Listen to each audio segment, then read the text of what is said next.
The next topic I wanted to get into was the torque tables inside the Syvecs ECU, but I thought it would be beneficial to take it back one step and have a look at some of the things that influence the torque inside an engine, and especially when you compare the information you may find through engineering papers published by OEM manufacturers of their engines, and how these things change when you develop your own engine and you do your modifications to increase the specific power of the engine.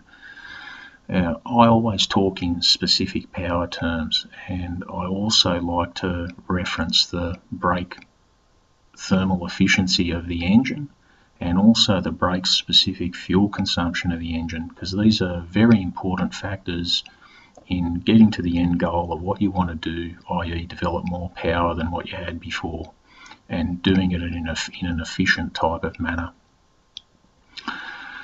I've picked an example here.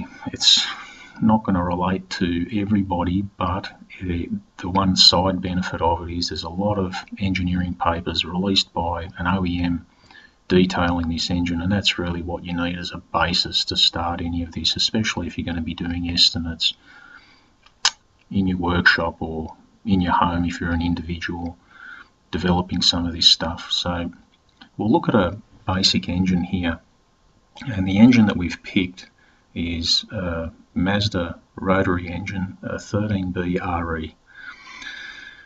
Now what we have, fortunately, is a published graph of this engine in stock standard form. So as delivered in the car it came out in, from the basic air filter front of the engine to all the way to the back in the tailpipe, and that in this case the engine was fitted with factory sequential twin turbochargers, catalyst, very quiet exhaust system, and all of the add-on stuff that you use inside an OEM. And in this configuration, this engine developed 230 PS at 6,500 RPM.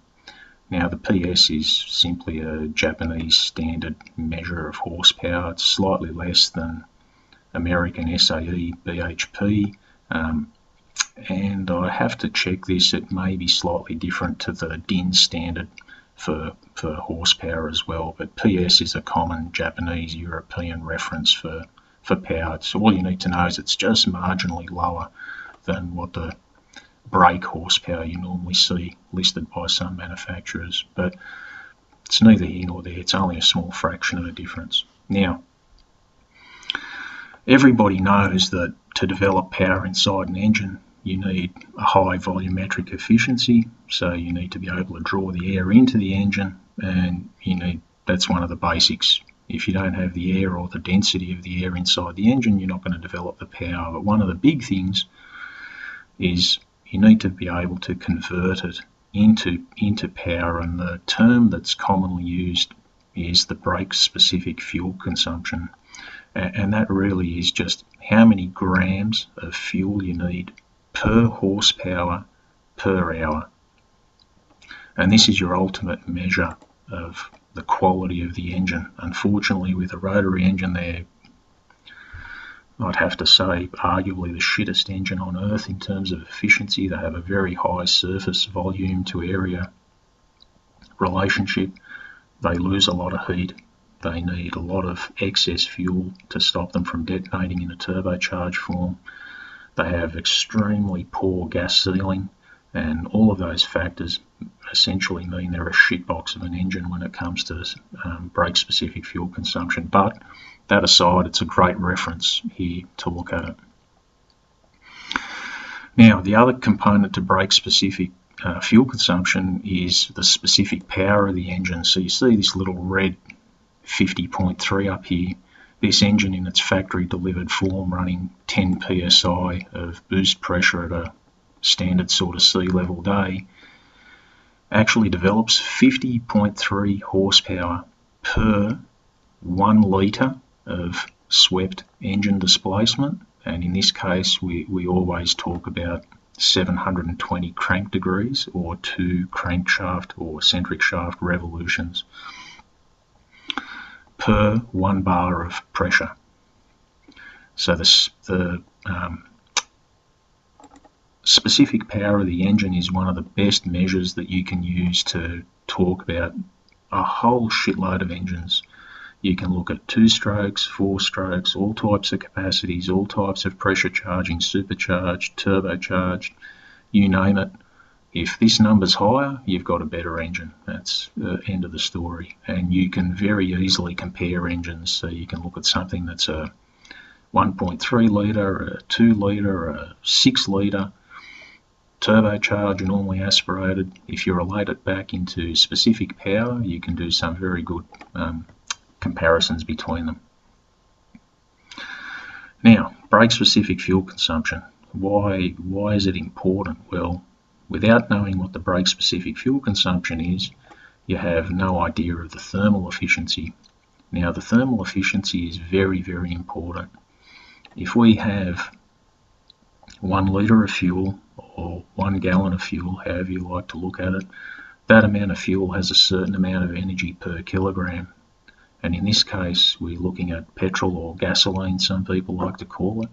We have a specific energy per kilo inside that fuel of 44.4 megajoules per kilogram. Now, how the hell does that relate to kilowatts? Well, power is simply a unit expressing work over time, and work is measured in a unit called a joule. So all we need to do is go back into basic units, down to their basic principles. So a unit of time is measured in a second. 1 joule per second equals 1 watt. Now, we conveniently know this is published by the fuel manufacturer of whatever fuel you choose to run inside your engine. You know the energy density of the fuel. We know the amount of litres per hour that we're using if you've got a well set up spreadsheet like what I've developed here. I don't know if there's online calculators or you can do that yourself, or otherwise you can measure this on an engine dynamometer, which we've done many times. You can use a fuel tank full of fuel, set it up on a precision scale, and you can log that output of the scale if it's a good one, or you can film it, whatever's available to you. You don't need to spend $20,000, $30,000 on a precision ultrasonic fuel flow meter.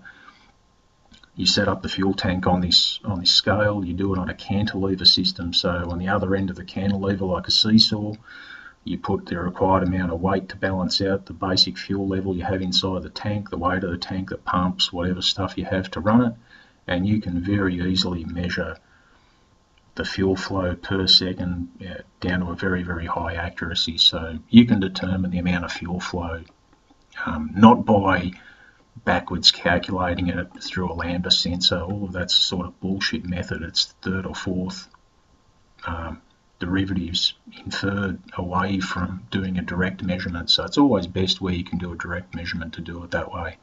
But if you do have a calibrated lambda meter, you know, the pressures that we talked about in the last video, if you've got a pressure affecting the exhaust, this can be accurate as well, but it's always best to measure it if you can. If you're especially on an engine dynamometer, it's not too hard to do it. Right, so we know the amount of fuel flow we have, we know the energy density, and we know the thermal efficiency, or the brake-specific fuel consumption.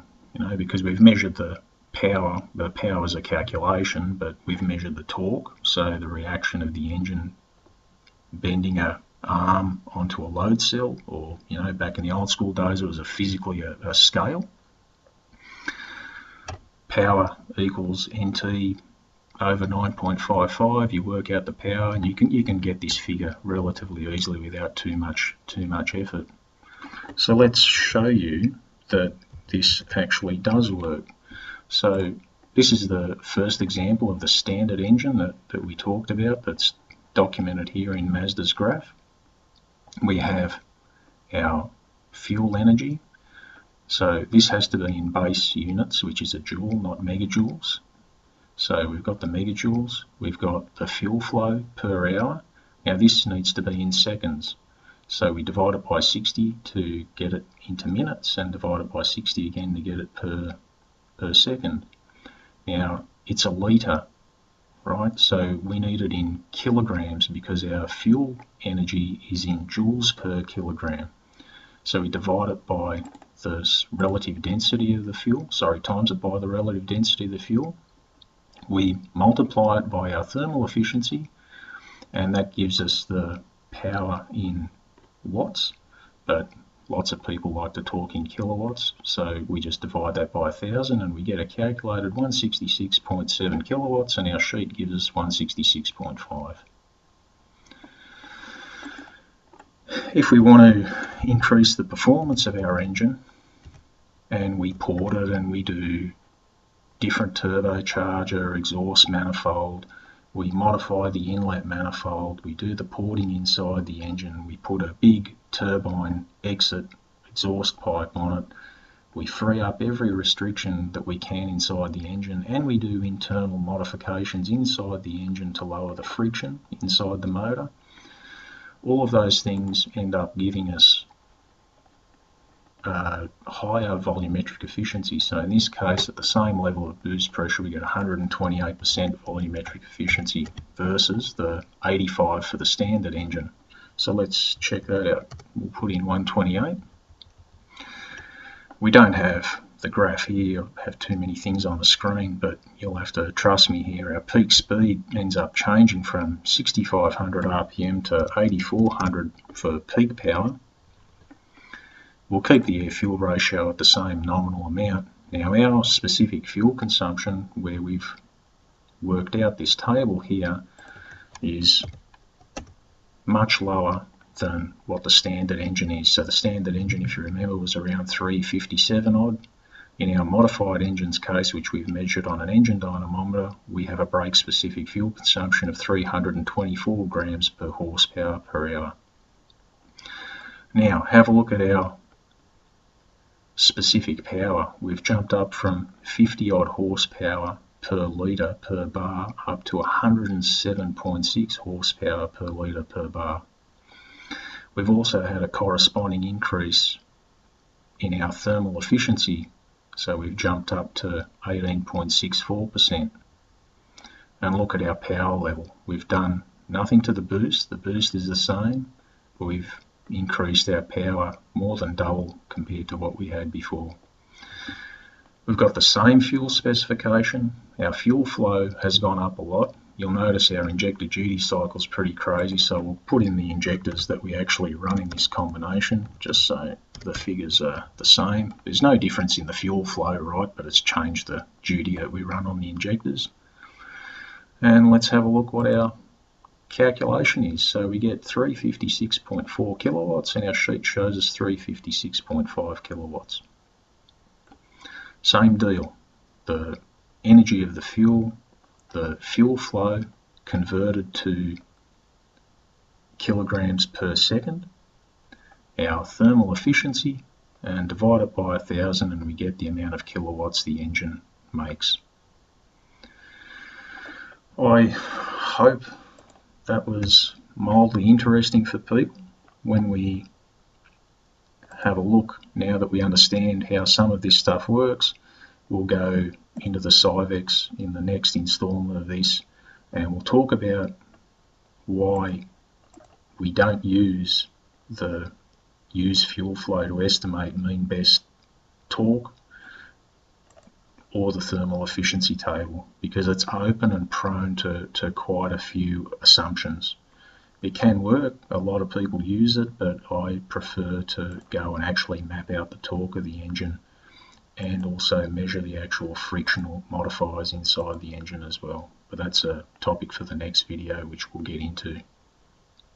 I trust you've enjoyed that and got mildly aroused listening to me talk again. Thank you.